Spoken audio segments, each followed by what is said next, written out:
Според податоци од Пентагон, Кина има околу 125 нуклеарни проектили што може да бидат закана за САД.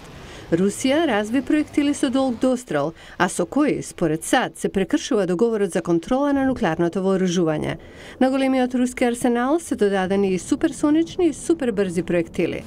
Северна Кореја забрзано развива интерконтинентални балистички проектили, а би можела и да ги обнови нуклеарните тестови ако пропаднат разговорите со САД.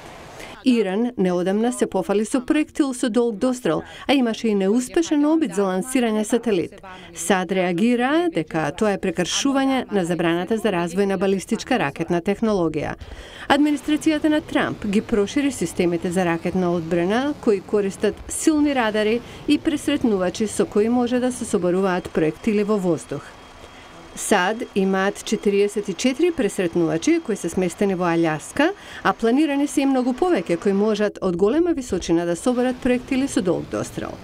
Системите Аигис, ТААД и Патриот се дизајнирани да соберат проектили со среден и краток дострел. Сепак, безбедносните аналитичари се загрижени од кратењето на буџетот.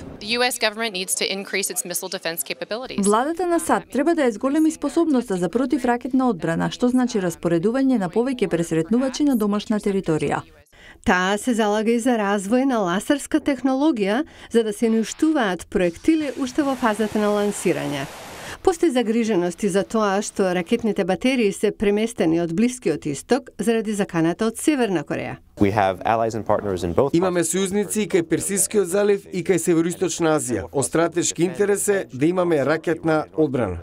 Според аналитичарите, зголемените балистички капацитети на противниците на САД создава потреба од соодветни инвестиции во одбранбената ракетна технологија.